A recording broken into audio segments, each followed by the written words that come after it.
আন্তর্জাতিক অপরাধ ট্রাইব্যুনালের প্রধান কৌশলী মোহাম্মদ তাজুল ইসলাম আল জাজিরাকে বলেন, এই দমন অভিযানের কোডনেম ছিল অপারেশন ক্লিন ডাউন। যেখানে আন্দোলনকারীদের বেশি জড়ো হতে দেখা যেত, সেখানে ড্রোন পাঠানো হতো, এরপর হেলিকপ্টার থেকে গুলি চালানো হতো। 19 জুলাই শেখ হাসিনা সেনাবাহিনীকে রাস্তায় নামার নির্দেশ দেন। পরে সেনাপ্রধানকে বলেন, আপনারা গুলি করে সব মানুষ সরিয়ে দিচ্ছেন না কেন? আমার ক্ষমতায় থাকা নিশ্চিত করতে যা লাগে তাই করুন। গোপালগঞ্জকে নিয়ে দ্বিতীয় পর্যায়ে সরকারের একটা নির্দয় খেলা শুরু হয়েছে আবারও। কি সেই খেলা? আসছি। যখন শুনলাম গত 16 জুলাই গোপালগঞ্জে যে রণক্ষেত্রের সৃষ্টি হলো, সরকারি ভাষ্যমতেই 5 জন মানুষ নিহতের খবর জানানো হলো, এনসিপির সভামঞ্চে হামলা, তারপর অনেক কিছু, এসব নিয়ে একটা বিচার বিভাগীয় তদন্ত কমিটি গঠন করা হয়েছে। সেনাবাহিনী লাশ গায়েব করেছে, এই সরকার পরিকল্পিতভাবে এগুলো করছে। সরকারের 90% পতন হয়ে গেছে, আর বাকি 10%। ইউনূস নিজের মুখে বলেছেন তার নিয়োগকর্তা ছাত্ররা।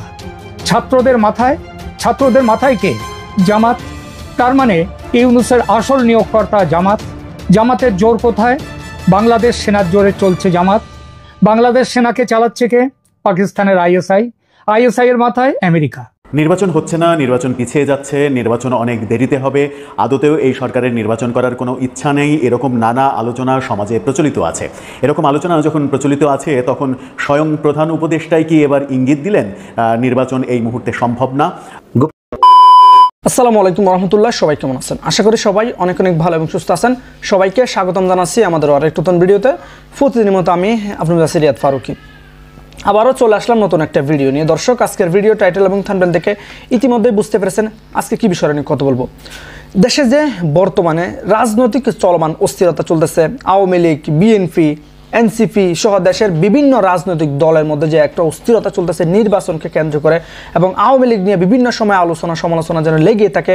কিছু ঘটলে আওয়ামী লীগের নাম দিয়ে দেওয়া হচ্ছে, সেটা আওয়ামী লীগের দূষর। বিভিন্নভাবে যখন রাজনৈতিক অস্থিরতা চলতেছে, তারই ধারাবাহিকতায় আজকের ভিডিওটা আমরা আপনাদের মাঝে তুলে ধরার চেষ্টা করেছি। ইতিমধ্যে আপনারা সবাই ভিডিওর শুরুতে বেশ কিছু অংশ বিশেষ দেখেছেন, যে অংশ বিশেষগুলো দেখে বুঝতে পেরেছেন আজকের ভিডিওটা কতটা গুরুত্বপূর্ণ হতে চলেছে। আজকের ভিডিওটা আমরা খুবই সুন্দরভাবে সাজিয়েছি দেশে যে বর্তমান চলমান পরিস্থিতি চলতেছে তারই ধারাবাহিকতায়। আজকের ভিডিওটা অনেক অনেক গুরুত্বপূর্ণ, তাই সবাইকে আমি অনুরোধ করবো এক মুহূর্তে না টেনে সবাই ভিডিওটি ধৈর্য সহকারে দেখে আপনার মূল্যবান মতামত কমেন্টে জানাবেন। দর্শক, আর বেশি কথা না বাড়িয়ে আমরা ভিডিওর বাকি অংশগুলো একটু ধারাবাহিকভাবে একটু দেখে আসবো। তার আগে আমি ছোট্ট একটি অনুরোধ জানিয়ে রাখতে চাই, যারা ফারুকি অনলাইন ইউটিউব চ্যানেলটিতে এখনো নতুন আছেন, প্লিজ দয়া করে আমাদের চ্যানেল সাবস্ক্রাইব করে সাথে থাকবেন। যারা তেমন সাবস্ক্রাইব করেছেন তাদেরকে অসংখ্য ধন্যবাদ। দর্শক, আর বেশি কথা না বাড়িয়ে ধারাবাহিকভাবে ভিডিওর বাকি অংশগুলো আমরা নির্বাচন করার কোনো ইচ্ছা নেই, এরকম নানা আলোচনা সমাজে প্রচলিত আছে। এরকম আলোচনা যখন প্রচলিত আছে, তখন স্বয়ং প্রধান উপদেষ্টাই কি এবার ইঙ্গিত দিলেন নির্বাচন এই মুহূর্তে সম্ভব না, নির্বাচন দেরি হবে, দেরিতে চলে যাবে, নির্বাচন পিছিয়ে যাবে। প্রধান উপদেষ্টার কথা, প্রধান উপদেষ্টা রাজনৈতিক দলগুলোর সঙ্গে মিটিংয়ে তার কি অভিব্যক্তি ব্যক্ত করেছেন, সেই প্রসঙ্গ এবার প্রকাশ্যে চলে আসলো। একজন রাজনীতিবিদ প্রধান উপদেষ্টার উদ্ধৃতি দিয়ে জানিয়েছেন যে প্রধান উপদেষ্টা স্বয়ং এই মুহূর্তে নির্বাচন করতে চাইছেন না। আদতেই কি সেটা সত্য? কি ভাবছে সরকার, সেটা নিয়ে আলোচনা করবে এই ভিডিওতে। থাকবেন পলিটিক্স টিভির নিয়মিত আয়োজনে।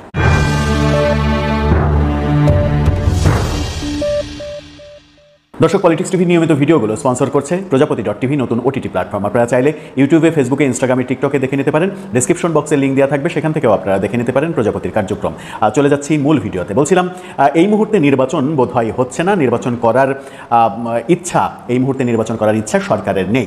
তেমন কথা, নির্বাচন হচ্ছে না, নির্বাচন পিছিয়ে যাবে, নির্বাচন কবে হবে, আদৌ নির্বাচন হবে কিনা, এই সরকার 2030 সাল পর্যন্ত ক্ষমতায় থাকবে কিনা, এরকম নানা আলোচনা যখন সমাজে প্রচলিত, তখন আমরা 2 দিন আগে দেখলাম যে প্রধান উপদেষ্টা রাজনৈতিক দলগুলোর সঙ্গে 2 দফায় মিটিং করলেন। প্রথম দিন 4টা রাজনৈতিক দলের সঙ্গে, বড় 4টা রাজনৈতিক দল, যেখানে বড় রাজনৈতিক দল এনসিপি অংশগ্রহণ করেছিল।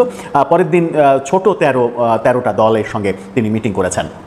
কিন্তু সেই মিটিংয়ে কি বলেছেন সেই ব্যাপারগুলো প্রথম দিন কোনো রাজনৈতিক দল খোলামেলা না বললেও 13 রাজনৈতিক দলের সঙ্গে যখন মিটিং করলেন, তারপরে আস্তে আস্তে ভেতরের তথ্য বাইরে আসতে শুরু করলো সরকারের ভাবনা কি। এবং সেই মিটিংটা মাইলস্টোন কলেজের ভয়াবহ বিমান দুর্ঘটনার পরিপ্রেক্ষিতে শিক্ষা উপদেষ্টার তুঘলকি কাণ্ড, রাত 3টার সময় পরীক্ষা পেছানোর নোটিশ দেয়া, তাও ফেসবুকে, এরকম কর্মকাণ্ড নিয়ে যখন আলোচনা হওয়ার কথা সেই মুহূর্তে সেই আলোচনা হয়নি। সেই মুহূর্তে আলোচনা হয়েছে যে ফ্যাসিস্টের উত্থান ঠেকানো যায় কীভাবে। সরকারের মধ্যে এক ধরনের আতঙ্ক কাজ করছে যে আওয়ামী লীগ আবার ফিরে আসার চেষ্টা করছে। সেই আতঙ্ক থেকেই রাজনৈতিক দলগুলোর সঙ্গে সরকার বৈঠক করেছে এবং রাজনৈতিক দলগুলোর সহযোগিতা চেয়েছে, রাজনৈতিক দলগুলোর ঐক্য চেয়েছে যে তা আপনারা ঐক্যবদ্ধ হয়ে মাঠে থাকেন যেন ফ্যাসিস্ট কোনোভাবেই ফিরে আসতে না পারে। কিন্তু নির্বাচন বিষয়ে সরকারের মতিগতি কি, সরকারের চিন্তাভাবনা কি, এই ব্যাপারটা বোধহয় এবার একেবারে নগ্নভাবে প্রকাশ পেল।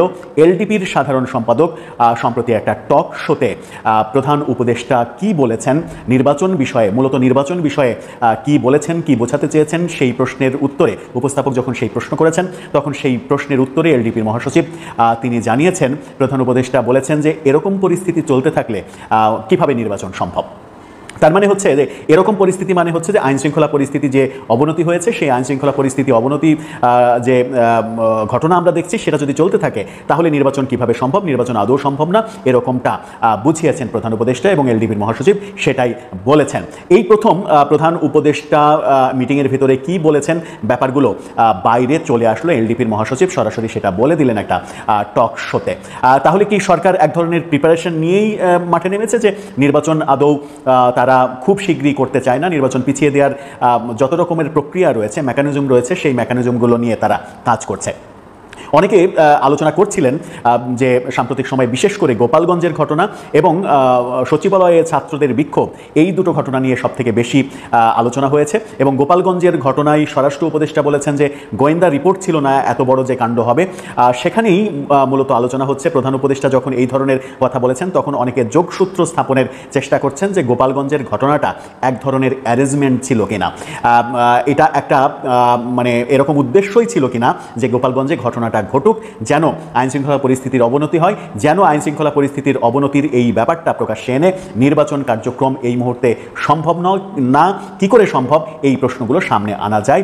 যে কথাগুলো অনেক আগে থেকেই চলছিল যে কিছু রাজনৈতিক দলকে দিয়ে সরকার আসলে নির্বাচন নয়, আগে সংস্কারের নামে সময়টা যেন কাটানো যায়, বেশি সময় যেন পাওয়া যায়, সেরকম চিন্তাভাবনা সরকারের মধ্যে ছিল। আবার সচিবালয়ে যে কাণ্ডটা ঘটেছে সেখানেও অনেকে পুলিশকে অভিযোগ করছেন যে ছাত্রদের সচিবালয়ের ভেতরে ঢুকতে দেওয়া হয়েছে, পুলিশ সেটাতে বাধা দেয়নি, ঢোকার পরে তাদের উপরে লাঠিচার্জ করা হয়েছে, টিয়ার সেল ছোড়া হয়েছে, এবং সেটাও এক ধরনের চাওয়া ছিল কিনা সেই প্রশ্নও উঠেছে যে সেখানেও একটা বিশৃঙ্খল পরিবেশ তৈরি হোক, যেন সেটাকেও আইনশৃঙ্খলা পরিস্থিতির চরম অবনতি হিসেবে, নির্বাচন পিছিয়ে দেওয়ার একটা কারণ হিসেবে সামনে দাঁড় করানো যায়। আদতেও কি সেগুলোই হচ্ছে যে আলোচনাগুলো সমাজে চলছে? বিশেষ করে এলডিপি মহাসচিব যে কথা বললেন, প্রধান উপদেষ্টা বলেছেন যে এরকম যদি চলতে থাকে তাহলে কিভাবে নির্বাচন সম্ভব।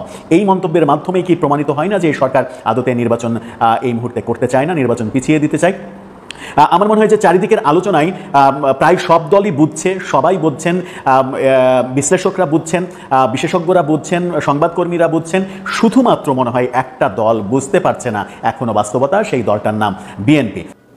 গোপালগঞ্জকে নিয়ে দ্বিতীয় পর্যায়ে সরকারের একটা নির্দয় খেলা শুরু হয়েছে আবারও। কি সেই খেলা? আসছি। যখন শুনলাম গত 16ই জুলাই গোপালগঞ্জে যে রণক্ষেত্রের সৃষ্টি হলো, সরকারি ভাষ্যমতেই 5 জন মানুষ নিহতের খবর জানানো হলো, এনসিপির সভামঞ্চে হামলা, তারপর অনেক কিছু, এসব নিয়ে একটা বিচার বিভাগীয় তদন্ত কমিটি গঠন করা হয়েছে সরকারের দাবি অনুযায়ী। খটকা লাগলো, বিশ্বাস করুন, নিজের কাছে একটু বিস্ময়ই জাগছিল। বোঝার চেষ্টা করছিলাম যে এটি আসলেই স্বাধীন তদন্ত কমিশন কিনা। যখন শুনলাম এই কমিশনের নেতৃত্বে রয়েছেন একজন সাবেক বিচারপতি, তিনি আবার একজন মুক্তিযোদ্ধা, রণাঙ্গনের যোদ্ধা মোহাম্মদ আবু তরিক, খটকাটা আরও লাগলো। আমি খোঁজ নেওয়ার চেষ্টা করলাম যে মোহাম্মদ আবু তরিক সাহেবের বিরুদ্ধে তেমন কোনো ব্লেম নেই, তো এমন একজন স্বচ্ছ মানুষের নেতৃত্বে একটা স্বাধীন তদন্ত কমিশন গঠন হয়েছে, এই সরকার করেছে, এটি আমাদের মেনে নিতে হবে। তারপরও মনের মধ্যে সন্দেহ ঘুরপাক খাচ্ছিল, ঝামেলা কোথাও না কোথাও রয়েছে। এবং ঝামেলা খুঁজতে গিয়ে আবারও বুঝলাম সরকার যে কতটা সুকৌশলে, কতটা সূক্ষ্মভাবে প্রতিটি খেলা খেলছে, এই বিষয়টি অন্তত বিশ্লেষণ না করলে আরও একবার বোঝা যাবে না। এবং এই কমিশনকে রিপোর্ট দিতে বলা হয়েছে 3 সপ্তাহের মধ্যে। এখন ঝামেলাটা কোথায়, অর্থাৎ শুভঙ্করের ফাঁকিটা কোথায়?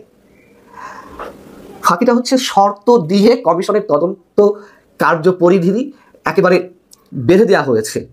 যেমন নহদন্তহীন বাঘ, এই বাক্যটার সঙ্গে সাম্প্রতিক সময়ে আমরা অনেক বেশি পরিচিত। মাত্র কয়েক বছর আগে দুর্নীতি দমন কমিশন দুদকের চেয়ারম্যান থাকাকালীন সময় তৎকালীন চেয়ারম্যান গোলাম রহমান এই মন্তব্য করেছিলেন যে দুদককে নহদন্তহীন বাঘে পরিণত করা হয়েছে, অর্থাৎ হাত পা কেটে কাউকে যখন পুকুরে বা নদীতে ছেড়ে দেওয়া হয় সাঁতার কাটার জন্য, ঠিক এই যে সোকল্ড স্বাধীন তদন্ত কমিশন বা সোকল্ড বিচার বিভাগীয় তদন্ত কমিশন, এটাকেও তাই করা হয়েছে।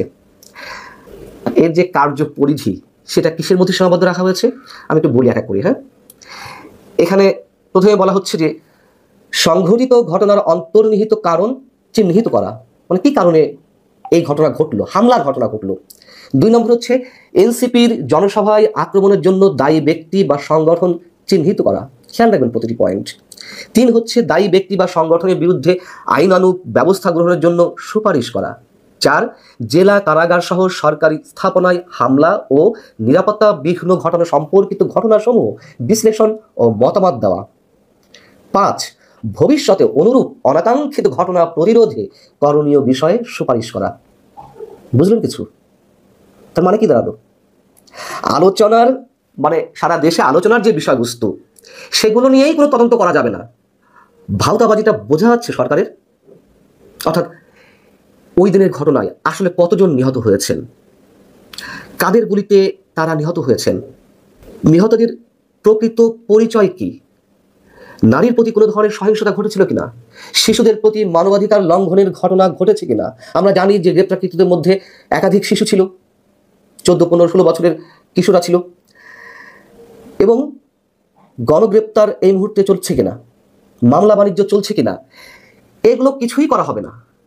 এগুলো কিছুই করা হবে না। মধ্য কথা তদন্ত হবে, তদন্ত কমিশন তদন্ত করবে এনসিপির উপরে কেন হামলা হলো এবং এনসিপির উপরে হামলায় যারা জড়িত তাদেরকে কি ধরনের শাস্তি দিতে হবে, ভবিষ্যতে এনসিপি গোপালগঞ্জে গেলে যাতে এই ধরনের ঘটনা না ঘটে তার সার্বিক নিরাপত্তা পরিবেশ কিভাবে নিশ্চিত করা যায় সেগুলোই সুপারিশ করার, তাই তো, এর বাইরে তো কিছু না।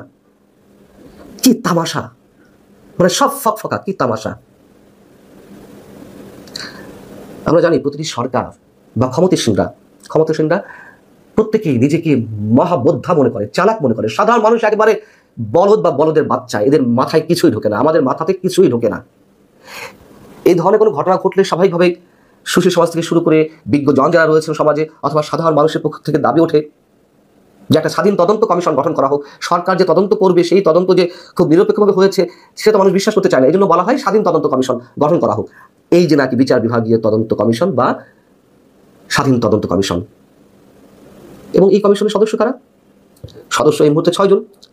1 নম্বরে সাবেক বিচারপতি ডক্টর মোহাম্মদ আবু তরিক, এর মধ্যে রয়েছেন জননিরাপত্তা বিভাগের অতিরিক্ত সচিব, আইন ও বিচার বিভাগের একজন অতিরিক্ত সচিব, ব্রিগেডিয়ার জেনারেল পদমর্যাদার একজন সামরিক কর্মকর্তা, কেন্দ্রীয় পুলিশ হাসপাতালের একজন পরিচালক যিনি অতিরিক্ত পুলিশ মহাপরিদর্শক পদমর্যাদার ব্যক্তি, ঢাকা বিশ্ববিদ্যালয়ের শান্তি ও সংঘর্ষ অধ্যয়ন বিভাগের চেয়ারম্যান। আরো কিছু পরিষ্কার হলো, মানে 2 জন ব্যক্তি ছাড়া আর যাদের বিরুদ্ধে অভিযোগ এই রণক্ষেত্র সৃষ্টি করা বা 5 জন মানুষ নিহত হওয়ার ক্ষেত্রে অন্তত যাদের বিরুদ্ধে অভিযোগ তাদের প্রতিটি দপ্তর থেকেই সদস্য রাখা হয়েছে। 2 উপদেষ্টা, সেতু উপদেষ্টা মোহাম্মদ ফাউজুল কবির খান আর বন ও পরিবেশ বিষয়ক উপদেষ্টা সব জানতো আমাদের মহামান্য সৈয়দা রেজাওয়ানা হাসান, তারা ঘটনার 6 দিন পরে গোপালগঞ্জ পরিদর্শনে গেলেন। তারা যা যা করে এলেন তার বাইরে আর কি ঘটবে এই তদন্ত কমিশনের ক্ষেত্রে? তারা গিয়ে কি করেছেন? তারা গিয়ে ক্ষতিগ্রস্ত কারাগার পরিদর্শন করেছেন, স্থানীয় পুলিশ সুপার এবং জেলা প্রশাসকের কার্যালয় পরিদর্শন করেছেন যেখানে এনসিপি নেতারা আশ্রয় নিয়েছিলেন। এনসিপির যে সভামঞ্চ নির্মাণ করা হয়েছিল সেই জায়গা পরিদর্শন করেছেন। বাহ বাহ। কিন্তু যে মানুষগুলো নিহত হলেন তাদের কারো বাড়িতে গেলেন না। তারা সবাই এই রাষ্ট্রের শত্রু, সবাই আওয়ামী লীগের নেতাকর্মী। কিন্তু সবাই কি আসলে আওয়ামী লীগের নেতাকর্মী ছিলেন যারা নিহত হয়েছেন? এবং এখন এই মুহূর্তে কি চলছে গোপালগঞ্জে? এখনো মামলা বাণিজ্য চলছে, এখনো গণগ্রেপ্তার চলছে, এখনো কাশিয়ানী, কোটালীপাড়া, গোপালগঞ্জ সদর এইসব অঞ্চলের পুরুষেরা রাত হলেই ডাঙার কাছে গিয়ে নদী পাড়ে নৌকাতে ঘুমান। এবং এই যে মামলা বাণিজ্য চলছে, স্থানীয় পুলিশের একটি অংশ, স্থানীয় বিএনপির একটি অংশ তারা মিলে মামলা বাণিজ্য করছে। আবার মজার কথা হচ্ছে বিএনপির অনেকেও আটক হচ্ছেন। কেন হচ্ছেন? স্থানীয় বিএনপির মধ্যে যে গ্রুপিং রয়েছে, এক গ্রুপ আর এক গ্রুপে নেতাকর্মীদের ফাঁসিয়ে দিচ্ছেন, তখন আবার তাদেরকে ছাড়ানোর জন্য টাকা লাগছে, মামলা থেকে নাম কাটানোর জন্য। ভালোই চলছে এবং সরকারের নাটকগুলো যত সুন্দর করেই স্ক্রিপ্টেড করা হোক না কেন, তা যে মানুষের বোধগম্যতার বাইরে রয়ে যাচ্ছে তা তো নয়। এবং গোপালগঞ্জ নিয়ে নিশ্চয়ই আরও অনেক ভয়াবহ পরিকল্পনা সরকারের রয়েছে। আন্তর্জাতিক অপরাধ ট্রাইব্যুনালের প্রধান কৌশলী মোহাম্মদ তাজুল ইসলাম আল জাজিরাকে বলেন, এই দমন অভিযানের কোডনেম ছিল অপারেশন ক্লিন ডাউন। যেখানে আন্দোলনকারীদের বেশি জড়ো হতে দেখা যেত সেখানে ড্রোন পাঠানো হতো, এরপর হেলিকপ্টার থেকে গুলি চালানো হতো। 19 জুলাই শেখ হাসিনা সেনাবাহিনীকে রাস্তায় নামার নির্দেশ দেন। পরে সেনাপ্রধানকে বলেন, আপনারা গুলি করে সব মানুষ সরিয়ে দিচ্ছেন না কেন? আমার ক্ষমতায় থাকা নিশ্চিত করতে যা লাগে তাই করুন। তবে সেনাবাহিনীর শীর্ষ কর্মকর্তারা জানিয়ে দেন তারা এমন নির্দেশ পালন করতে পারবেন না। আন্দোলনকারীদের উপর রাইফেল দিয়ে গুলি চালানোর নির্দেশ দেওয়া হয় সরকারের উচ্চ মহল থেকে। সেনাবাহিনীর কিছু সদস্য এই দমননীতি অমান্য করেন এবং জানান তারা আর নিরীহ ছাত্রদের উপর গুলি চালাবেন না। জুলাই আন্দোলন চলাকালে শেখ হাসিনার ভয়াবহ নির্দেশনাগুলোর অডিও রেকর্ড ধীরে ধীরে প্রকাশ্যে আসছে। 18 জুলাই এক দফার আন্দোলন যখন তুঙ্গে, তখন তৎকালীন ঢাকা দক্ষিণের মেয়র শেখ ফজলিনুর তাপসকে শেখ হাসিনা টেলিফোনে বলেছিলেন, আমি অর্ডার দিয়েছি, এখন ওদের মারবে। অর্থাৎ ছাত্র জনতাকে গুলি করার অর্ডারের অডিও এবার প্রকাশ্যে এলো। 2024-এর জুলাই আন্দোলনে শিক্ষার্থীদের হত্যা করার সরাসরি আদেশ দিয়েছিল সাবেক প্রধানমন্ত্রী শেখ হাসিনা নিজেই। আন্তর্জাতিক সংবাদ মাধ্যম আল জাজিরার অনুসন্ধানী প্রতিবেদনে উঠে এসেছে শেখ হাসিনার গোপন ফোনালাপ ও দমননীতির ভয়ঙ্কর সব তথ্য প্রমাণ। জুলাইয়ের 36 দিন উন্মোচিত হচ্ছে শেখ হাসিনার গোপন আদেশনামা শিরোনামের এই প্রতিবেদনটিতে উঠে এসেছে গত বছর ছাত্র আন্দোলনের সময় শেখ হাসিনার নেতৃত্বে কিভাবে রাষ্ট্রীয় সহিংসতা ও মানবাধিকার লঙ্ঘন করা হয়েছিল তার তথ্য উপাত্ত। প্রতিবেদনে বলা হয়েছে, টানা 3 সপ্তাহের আন্দোলনে প্রাণ হারিয়েছেন কমপক্ষে 1500 জন, আহত হয়েছেন 25,000-এরও বেশি। আন্দোলন দমন করতে ব্যবহার করা হয় হেলিকপ্টার, ড্রোন এবং ছোড়া হয় 30 লাখের বেশি গুলি। আন্দোলনের কেন্দ্রে ছিলেন রংপুরের বেগম রোকেয়া বিশ্ববিদ্যালয়ের ছাত্র আবু সাইদ, যার মৃত্যুই আন্দোলনের প্রতীক হয়ে ওঠে। একটি ফাঁস হওয়া ফোন রেকর্ডে 18 জুলাই শেখ হাসিনাকে ঢাকা দক্ষিণের সাবেক মেয়র শেখ ফজলিনুর তাপসকে বলতে শোনা যায়, আমি ওপেন অর্ডার দিয়ে দিয়েছি, এখন ওদের মারবে, যেখানে পাবে সেখানেই গুলি করবে। এর অর্থ ছিল আইনশৃঙ্খলা বাহিনীকে যে কোনো স্থানে প্রাণঘাতী হামলার অনুমতি দিয়েছিল শেখ হাসিনা। আরেকটি রেকর্ডে শোনা যায় শেখ হাসিনা বিক্ষোভকারীদের বিরুদ্ধে হেলিকপ্টার ব্যবহারের নির্দেশ দিয়ে বলছে, যেখানে তারা জটলা করছে হেলিকপ্টার থেকে গুলি করো ওদের। এই কথোপকথনগুলো রেকর্ড করে রেখেছিল হাসিনার ঘনিষ্ঠ সামরিক কর্মকর্তা মেজর জেনারেল জিয়াউল হাসান, যিনি পরবর্তীতে হত্যা ও গুমের মামলায় অভিযুক্ত হয়ে এখন কারাগারে আছেন। আবু সাইদের হত্যার বিষয়টিও ধামাচাপা দিতে চেষ্টা করেছিল হাসিনা সরকার। তার পোস্টমর্টেম রিপোর্ট বারবার পাল্টাতে বাধ্য করা হয়। রংপুর মেডিকেল কলেজের চিকিৎসক রাজিবুল ইসলাম জানান, আমাকে 5 বার পোস্টমর্টেম রিপোর্ট লিখতে হয়েছে। যখনই জমা দিতে যেতাম পুলিশ বলতো এটি বদলাতে হবে। স্পষ্টতই সরকারের সর্বোচ্চ মহল থেকেই চাপ এসেছিল রিপোর্ট পাল্টাতে। আবু সাইদের পরিবারকেও হুমকি দিয়ে গণভবনে নিয়ে যাওয়া হয় হাসিনার সঙ্গে সাক্ষাতের জন্য। সেখানে তাদের বলা হয় সরকার তাদের পাশে আছে এমন বক্তব্যই প্রচার করতে হবে। কিন্তু পরিবারের সদস্যরা পরে জানান, এই সাক্ষাতের উদ্দেশ্য ছিল যেন তারা সরকারের সঙ্গে মীমাংসা করেছেন এমন প্রচার চালানো হয়। সরকার সামাজিক যোগাযোগ মাধ্যম ও ইন্টারনেটও বন্ধ করে দেয়, যেন আন্দোলনের ভয়াবহ চিত্র আন্তর্জাতিক গণমাধ্যমে না পৌঁছায়। আল জাজিরার অনুসন্ধানে দেখা গেছে শেখ হাসিনা নিজেই ফোনে নির্দেশ দেন, ইন্টারনেট বন্ধ করে দাও, সবাইকে বলো আন্দোলনকারীরাই এসব পুড়িয়েছে, এটি ঠিক হতে সময় লাগবে। ঢাকা উত্তর সিটি কর্পোরেশনের মেয়র আতিকুল ইসলামের সঙ্গে আলাপচারিতায় শেখ হাসিনা বলেন, তিনি এমন প্রচারণা চাইছিলেন যেন বোঝানো যায় যে সহিংসতার আসল ভুক্তভোগী হলো তার দলের সমর্থকরাই। কিন্তু প্রতিদিন ছাত্র হত্যার তথ্যসমূহ ধামাচাপা দেওয়া যায়নি। হাসপাতালগুলোতে নিহতদের সংখ্যা বাড়তেই জনরোষও বাড়ে এবং সরকার দ্রুত জনসমর্থন হারাতে থাকে। শেখ হাসিনার ব্যক্তিগত সামরিক সচিবকে নিয়েও ফাঁস হয় এক ফোনালাপ, যেখানে তাকে ফাঁদ পাতার নির্দেশ দেওয়া হয়। এতে বোঝা যায় শেখ হাসিনার চারপাশে এমন একটি গোপন বলয় তৈরি হয়েছিল যারা কেবল দমননীতি বাস্তবায়ন করতেই নিয়োজিত ছিল। আল জাজিরার এই অনুসন্ধানী প্রতিবেদনটিতে শেখ হাসিনা এবং আওয়ামী লীগের দুঃশাসনের চিত্র আরও স্পষ্টভাবে ফুটে উঠেছে। ক্ষমতার মসনদে থাকতে সর্বোচ্চ চেষ্টা করেছিল হাসিনা, কিন্তু শেষ রক্ষা হয়নি।